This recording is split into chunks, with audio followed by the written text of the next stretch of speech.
Sarah, a seasoned scout for the Kelryan fleet, gazed out at the star-filled expanse from the cockpit of her ship, the Vindicator. Her mission was straightforward: scout the fringes of the Targus Nebula for potential resources and chart safe routes for the fleet. The Coran were a nomadic race, forever wandering the cosmos in search of sustenance and knowledge. Sarah prided herself on being one of the best, her keen instincts and piloting skills often praised by her superiors. The serenity of her mission was abruptly shattered when the Vindicator's sensors picked up an incoming threat. A fleet of heavily armed space pirates emerged from the shadows of the nebula, their ships bristling with weaponry. Sarah's heart raced as she initiated evasive maneuvers, but the pirates were relentless. Laser fire and plasma blasts rained down upon her ship, and despite her best efforts, the Vindicator took critical damage. "Mayday! Mayday! This is Scout Sarah of the Korean fleet. My ship is under attack and sustaining heavy damage. Requesting immediate assistance," she shouted into her comms, but static was the only reply. The communication systems had been compromised, cutting her off from any hope of rescue. The Vindicator spiraled out of control, its engines failing and systems shutting down one by one. Sarah's hands flew over the controls, attempting to stabilize the ship, but it was no use. The planet's gravity well pulled her down, and she braced for impact. The ship crashed through the planet's atmosphere, tearing through the dense foliage of a vast forest. Trees snapped like twigs as the Vindicator plummeted to the ground, finally coming to a violent stop in a small clearing. The force of the crash threw Sarah against her restraints, and darkness enveloped her. When she awoke, pain radiated through her body. Her head throbbed, and a gash on her arm bled profusely. The cockpit was a mess of shattered glass and sparking wires. With great effort, Sarah freed herself from the wreckage and stumbled out into the clearing. The planet was eerily quiet, the only sounds being the distant calls of alien creatures and the crackling of burning debris. Sarah took stock of her surroundings. The dense forest stretched as far as the eye could see, and towering mountains loomed in the distance. She was alone on an uncharted world, wounded and without means of communication. Survival instincts kicked in.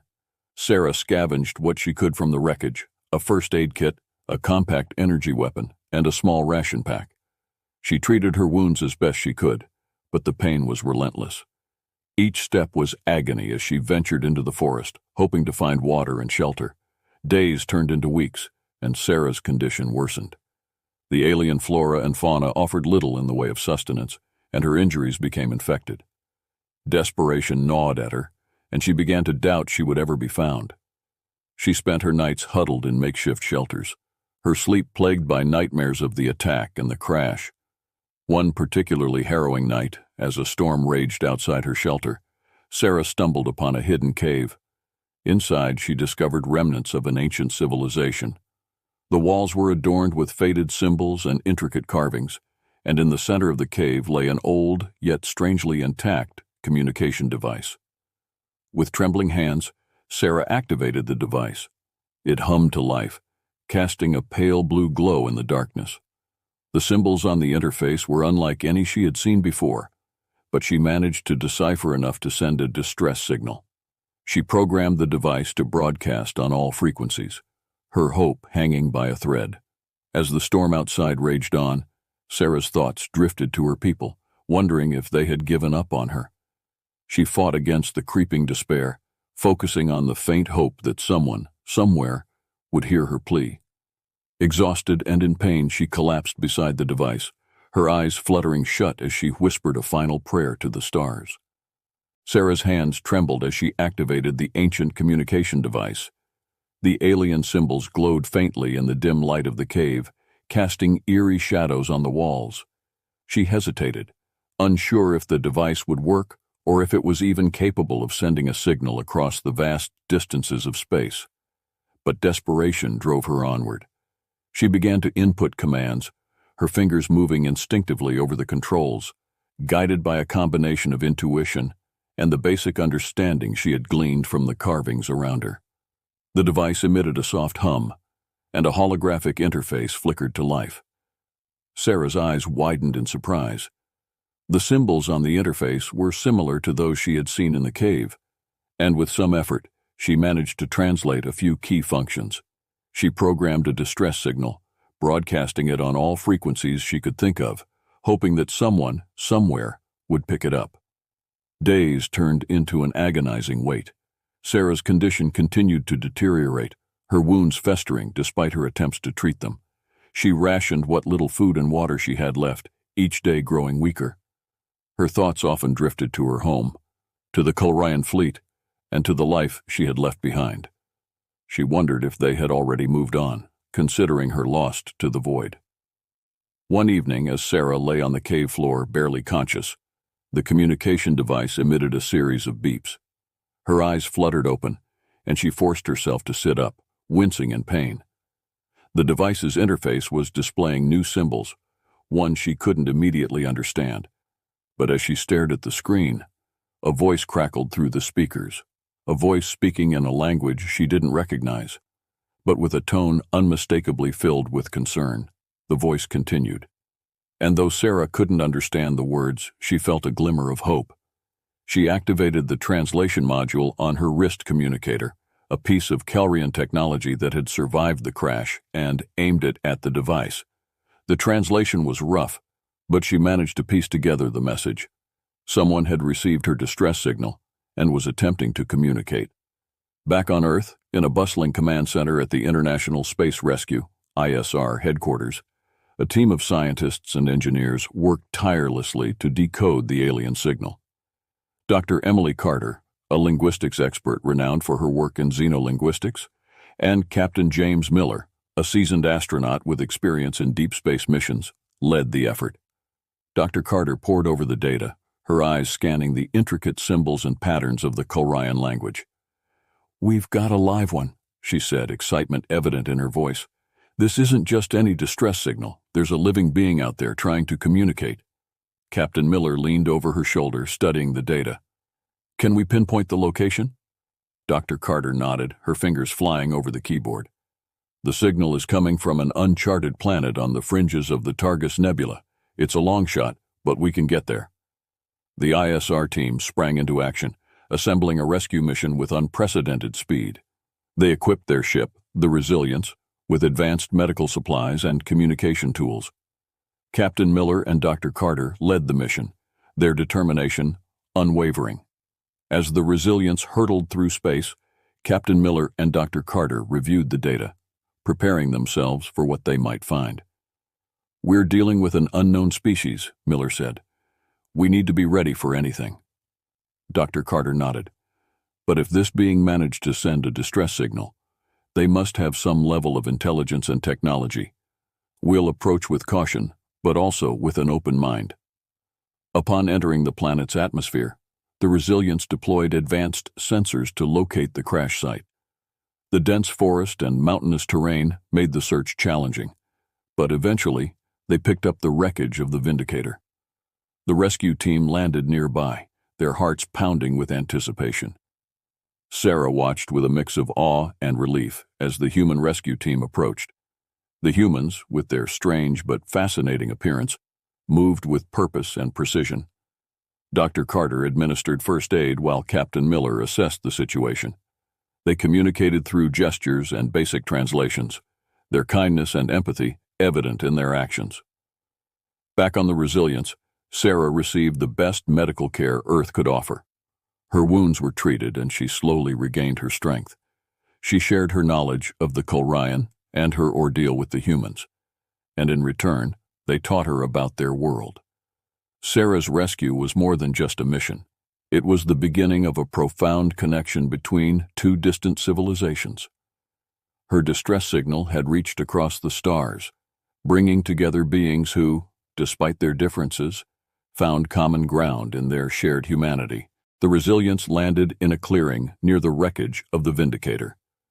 The dense forest canopy cast long shadows over the crash site, giving the scene an otherworldly quality.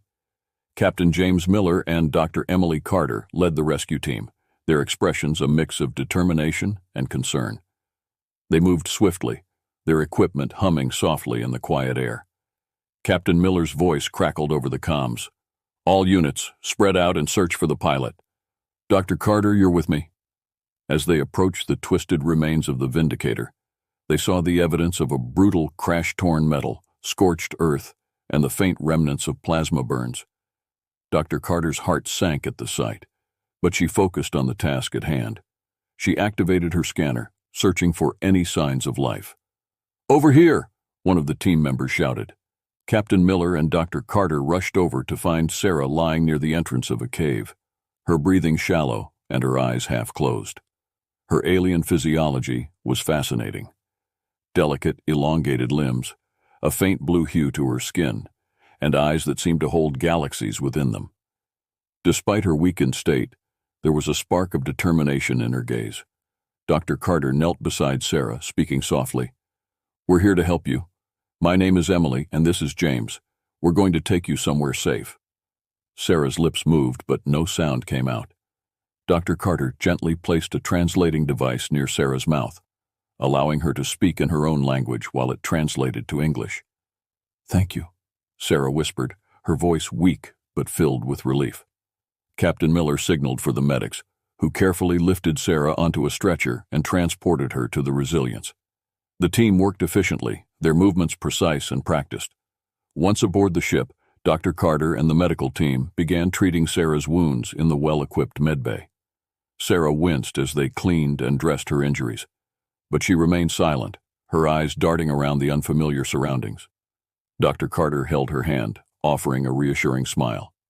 "You're going to be okay," Dr. Carter said gently. "We have everything we need to help you heal." Sarah nodded weakly, exhaustion overtaking her as the medical team administered pain relief and antibiotics. She closed her eyes, trusting these strange yet compassionate beings who had come to her aid. As the Resilience took off, leaving the desolate planet behind, Captain Miller and Dr. Carter monitored Sarah's condition closely. Over the next few days, Sarah's strength gradually returned. She spent her waking hours learning about the humans and their world, finding solace in their kindness. One evening, as Sarah lay in her medbay bed, Captain Miller visited her. He pulled up a chair and sat beside her, his expression thoughtful. "We've been studying your ship," he began. "Your technology is incredible. We can learn a lot from each other." Sarah nodded. "My people are explorers, much like yours. We've traveled the stars for generations, seeking knowledge and understanding." Captain Miller smiled. "Sounds like we have more in common than we thought." Dr. Carter joined them, holding a small tablet. "We've decoded most of your ship's data logs. It seems you were on a reconnaissance mission. Do you know what happened?" Sarah's eyes darkened. "We were ambushed by space pirates. My ship was critically damaged, and I had to make an emergency landing. I sent out a distress signal, hoping someone would hear it." Dr. Carter nodded. "And we did. We're glad we found you in time." Over the following weeks, Sarah's health improved significantly. She formed a close bond with Dr. Carter and Captain Miller, learning about Earth's history, culture, and technological advancements. In return, she shared tales of the Colrians' travels and their encounters with other civilizations. The ISR team worked diligently to repair Sarah's ship, integrating their own technology to enhance its capabilities. Sarah was deeply grateful for their efforts and marveled at their ingenuity. One day, as she stood beside her newly repaired ship, Sarah turned to Dr. Carter and Captain Miller. "You have given me more than just my life back. You've given me hope for the future." Dr. Carter smiled warmly. "And you've given us a glimpse into a much larger universe. This is just the beginning of our journey together." Captain Miller nodded. "We'll stand by you, Sarah, as allies and friends." As Sarah prepared to leave Earth and rejoin her people, she knew that this was not a farewell, but the start of a profound alliance. The bond forged through her rescue would pave the way for future collaborations, explorations, and discoveries.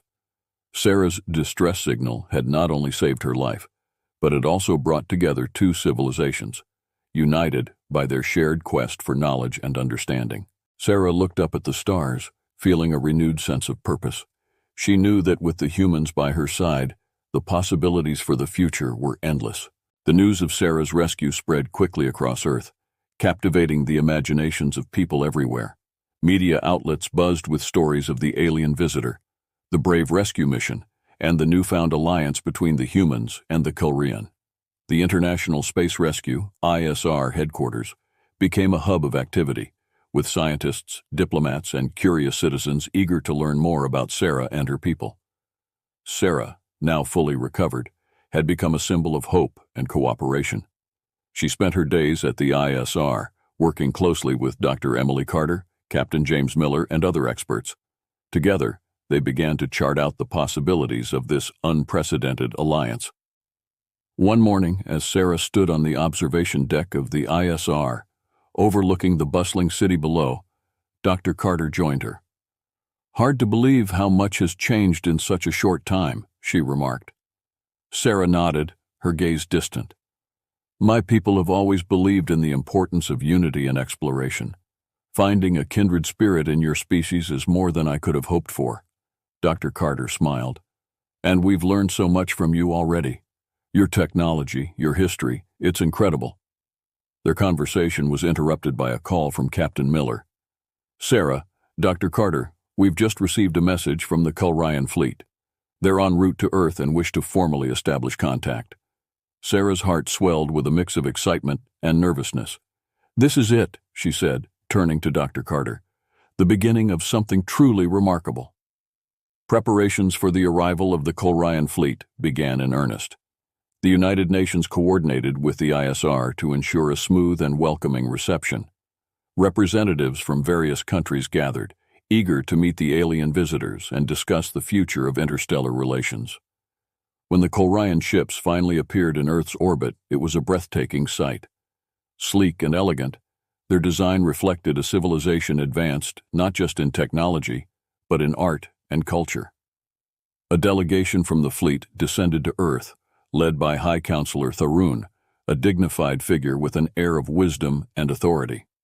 Sarah stood at the forefront of the welcoming committee, flanked by Dr. Carter, Captain Miller, and world leaders.